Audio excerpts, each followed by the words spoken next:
Hey there, you filthy animals. Mr. Dirty back with another episode of the GTM show, and today we got a sub from John Smith Subs. These guys are huge down here in the southeast.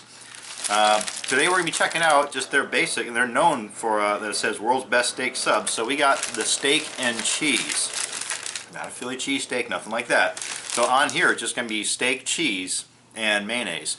I believe you can get this with onions and peppers also, like standard. But you know, we don't do them around here. And also you can get this as a bomb, which comes with pretty much every condiment slapped on there. Today, just steak, cheese, and mayonnaise, and it comes in this sleeve, and as you see, it's all the way down to the end here. So, you know, I would say it's close to a foot long, something like that. I think on the menu they call it a large.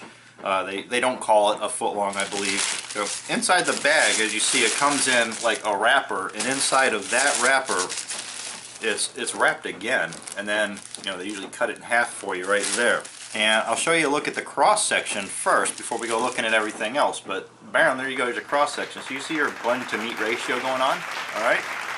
And the size, you know, you get two of those bad boys. Bam, there you go, meat goggles. Let's measure this out real quick. This is actually 7 inches, and the other side miscut a little bit. So 6 inches on the other side, giving us 13, so over a foot of steak and cheese sub going on here. And bam, there you go. Well, there it is out of its wrapper. And look at the inside. We got a scroungy bit of steak there. I guess that top bit was down on the bottom. It probably looked like more because it's separated between the top and the bottom. It looks like not much, but that's actually a decent amount of meat going on there. The sub's probably like $8, something like that. And you see our cheese kind of melted, gooey. We were dealing with like provolone cheese on this. Alright, it's time. Down the hatch. Alright, I can taste everything. I can taste the steak, taste the provolone cheese. I can also taste what seems to be mayonnaise and butter. I don't believe they put butter on this sandwich.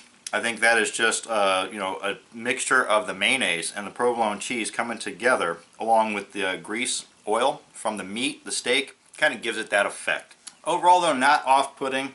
One thing I will mention though is the cuts of steak are varying, as it's supposed to be sliced. However, we've got like thinly sliced, like steakums thin, and right up to like thicker, like chipped pieces of steak on here. So it's not all like one size.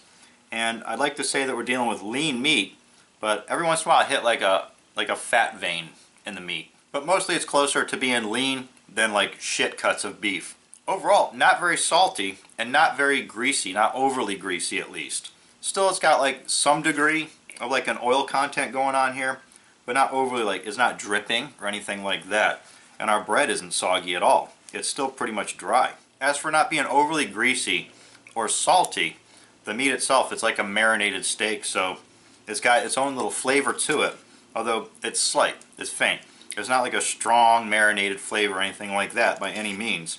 But it's kind of got its own flavor. And that plays into the whole thing with, you know, the mayo and the cheese. Because it is a thicker cut of meat, it's a bit chewy in certain areas. It's not like tender, melt, fall apart in your mouth kind. It does take a chew. So it's not as thinly cut as say like Charlie's steaks, but not thick cut like Al's. Still not a bad showing. It's a solid sandwich. I'd definitely get it again. Just wouldn't be my go-to. So I'm going to give them a solid 4 out of 5. Okay, so there you have it, the steak and cheese from John Smith Subs. Go give it a try. I'm Mr. Dirty, it's the GTM show. Don't forget you can buy Knucklehead shirts and hoodies down in the description. Follow me on Twitter and Instagram at TheRealMrDirty. As always, get out of here, go have a rotten day.